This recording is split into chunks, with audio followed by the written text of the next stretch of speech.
Hey, what's up everybody? Jake here and welcome to the hobby. In today's video, we are going to be rounding out the news for the Pokemon World Championship because there were a lot of really cool stuff that was showcased at the event, and I was actually there in Honolulu for the event. I actually went to Hawaii for the past week for my honeymoon with my wife, but while we were there, the Pokemon World Championship was also happening, so we made a stop by the Pokemon World Championship as viewers and fans and spectator. We did not get a content creator or media badge or anything of that nature. I went to the Pokemon World Championship as a fan of Pokemon, so I would love to share my experience of the event with you guys, and we're also going to break down the news for at least I think the big things that I took away from the event. There were three big things. The first one is, of course, the event itself. I went to cheer for some of my favorite gamers and competitors.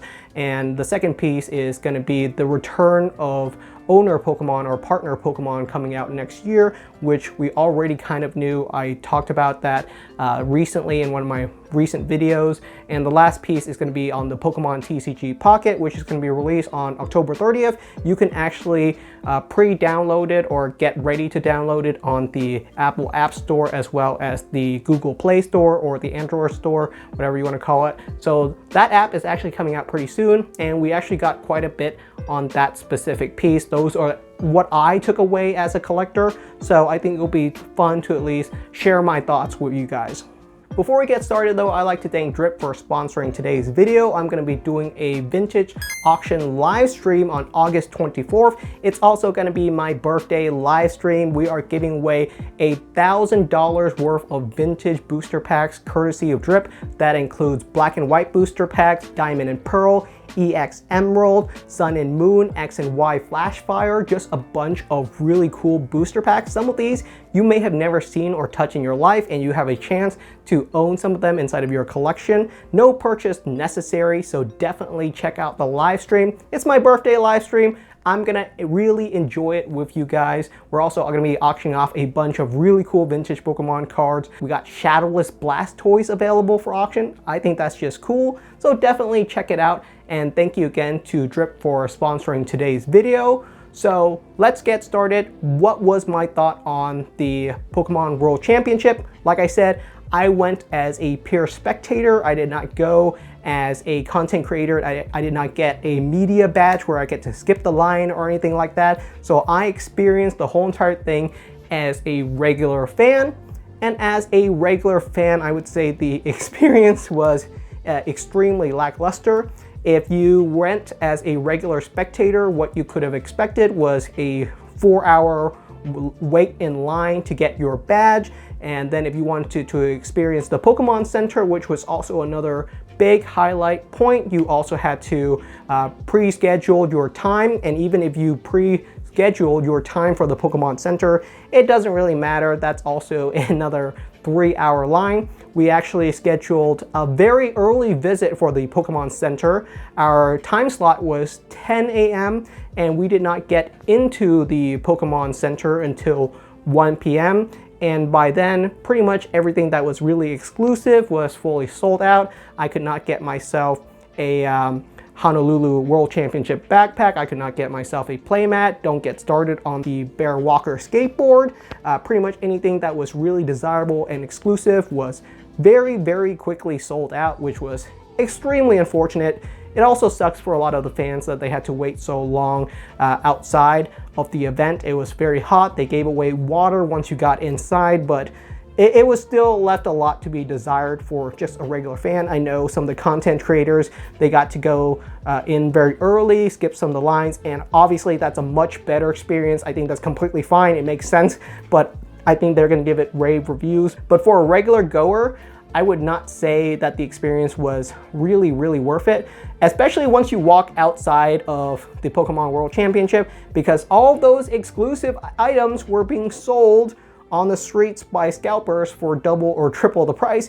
If you couldn't make it to the Pokemon World Championship, there were people selling badges to get inside for $100 on the street. If you didn't get yourself a backpack, you could buy one on the streets for $200. That whole entire experience definitely kind of left a bad aftertaste in my mouth. The actual Pokemon Center was great. The event was great. If you got inside and you got to experience it, there was cool stuff. it wasn't enough there to really soak up 3 days worth of event. You could really honestly go for an afternoon and really experience pretty much everything if you didn't include the time you waited in line, which added up to probably 7 to 8 hours. I would personally say the event is probably like a 2 out of 5 for me. As a regular goer, if you love Pokemon, and honestly everyone in line was so patient, and they were there purely for their love of Pokemon, because the whole entire experience would be absurd for a regular goer of any kind of event. It would definitely be not worth it. But if you love Pokemon, that's just sort of the thing that you have to deal with. The next event is going to be held in Anaheim, and the one after that is in San Francisco. They didn't really have to announce the one in San Francisco because that's 2 years away, but they kind of had to because the event was kind of leaked. We already knew it was going to be happening in San Francisco. Since both of the upcoming World Championship are pretty much in my backyard, I think I have to sort of go to them, but even then I'm debating whether I want to go because this one was so poor to me. I'm just tired of the event. It wasn't that interesting. It would probably be better if we just spent that time at the beach, honestly. There really wasn't enough there for the regular fan. You would pretty much go just because out of your pure excitement. So hopefully they learn from this experience, and hopefully the next one is better. I enjoyed the one in London, the London World Championship. I thought that one was fantastic.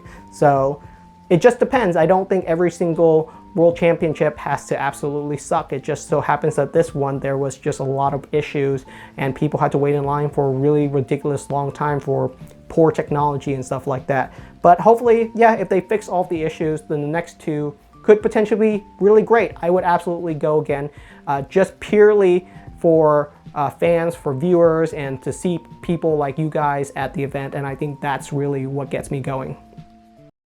The next big piece that happened at the Pokemon World Championship was probably going to be the announcement of the Pokemon TCG Pocket app, which will be released on October 30th. This is really big news. I think this app has a lot of potential. There's a bunch of really cool cards inside of the app. We didn't really get to experience any of the gameplay, which left me confused because that's actually a really big and important consideration for this app. Because if it's all just collecting card art, I don't think that's enough. I think there needs to be an actual game element, and there is supposed to be a game element, but we just didn't get to experience it at the Pokemon World Championship, which leaves me a little bit frightened because I think you really need to experience it because we're so close to the release and people really don't even understand what the gameplay is with the Pokemon TCG Pocket. The cards do look really cool. The card art looks absolutely gorgeous. I do have my reservation. If you hear from other creators, they're talking about how great it is. The pack opening experience, that's pretty much what the Pokemon World Championship showcase was, the pack opening of all these booster packs, some of the cards you can get. The hits are cool, the arts are cool. I have my reservation. So what's my reservation? My reservation is that this is going to be very predatory. This is going to be heavily monetized. They're making it so that every single day you get a free booster pack to crack open inside of the game, which is just habit building and making it very addicting so that you're constantly chasing after these cards. And I thought about why the Pokemon company would want to create this app when there's already the Pokemon TCG Live, which is an experience where you can play the Pokemon card game. You can scan every single code card that you get inside of your physical booster packs. So it's very ingrained inside of the Pokemon TCG. So why would they want to create this app? And I think the ultimate reason why they want to create this app is because money. I think this app is going to be very heavily monetized. I don't want it to be, but I think it's going to be very heavily monetized, and a big part of that is I think app games are incredibly popular. The most popular game right now is Monopoly Go. If you're looking at it, Magic the Gathering is not making money from Hasbro, really. Their big cash cow is actually their digital platform. And Magic the Gathering is just a side piece compared to the amount of money that apps can bring Hasbro. And I think the Pokemon company is doing something very similar, where they're gonna make the Pokemon TCG Pocket app into kind of a cash cow, something very addicting. You're gonna be constantly looking and chasing after really cool cards. But I don't know if it's going to be successful unless it's truly backed by a very fun and addicting game. The gameplay has to be good. I have to want to play it for hours. I have to not want to put down my phone, because if it's just pack opening and looking at cool digital art, I don't think that's going to be enough. I think most people would still prefer physical cards. So that's my initial impression of it. It'll be interesting to see. I still want to experience the gameplay. The cards look good. I think they would look great in a physical format. I understand that they're probably never coming to a physical format. And ultimately, creating the Pokemon TCG Pocket app is leaving a lot of people confused, because it's not related to the Pokemon TCG Live. It's not related to the Pokemon card game. They're not physical card games. It's going to be a completely different game. So that's going to be confusing to the average collector and consumer. The last piece of news that was revealed at the Pokemon World Championship is the return of partner Pokemon. We already had some sneak peeks about this, and I already talked about some of the potential on this. Obviously, the Pokemon Company is going to pick some of the fan favorite trainers to be put into these partner Pokemon gimmick, and the ones that they picked so far include N, Lily, and Marnie, which makes absolute sense. These are some of the most popular trainers. Some of the other ones that I think that they'll definitely touch on are probably really popular trainers like Cynthia, Leon. They'll probably throw in some of the fan favorites from Scarlet and Violet era, obviously, because that's the latest era. And I think it should be a fun mechanic. It makes sense. Trainers and their Pokemon in the same card art is incredibly popular. We already see that with the trainer gallery cards. And honestly, these new partner Pokemon are pretty much trainer gallery cards. That's ultimately what they are. If you look at the two of them, they look exactly the same. You can't tell them apart. They're practically just continuing the trend, except now it's an actual in-game mechanic rather than being just a side piece where the trainer was in the card art, but it didn't really matter. Now the trainers in the card art actually matters. I think it's going to be incredibly popular. It's going to be incredibly popular because these trainers are popular. These trainers in the card art form are incredibly popular. If we see some of the popular trainer gallery cards like Cynthia's Garchomp and Misty and Starmie, it makes total sense that these are going to be incredibly popular. I think this is going to hit very well. The only other piece that wasn't announced is the return of Tag Team. At this point, I don't think Tag Team are going to be making a return.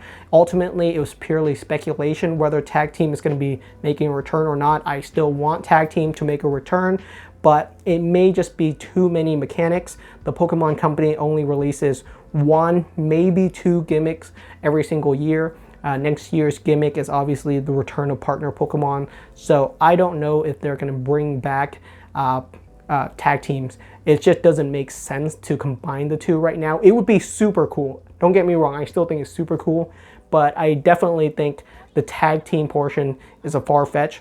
And the last thing that they teased was the return of Team Rocket at the very end, and we already knew that was happening, so that's not exactly news. They'll probably have Team Rocket partner Pokemon, which would definitely be really cool. I think a lot of people are excited for that. I'm excited for that.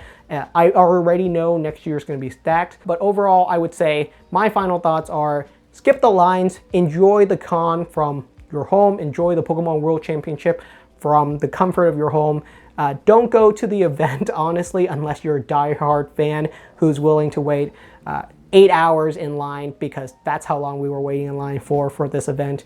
And it was still fun once you got inside, but after waiting in line for 4 hours, seeing Pikachu at the end of the tunnel still gave me a smile on my face, but it just wasn't enough to completely fade all of the pain of the experience. So thank you so much for watching. Those are my thoughts from the Pokemon World Championship, and we covered most of the news. There's a bunch of other stuff that happened, and I'll love to talk about it, but one video at a time. Let me know what your thoughts are, and I'll see you guys next time.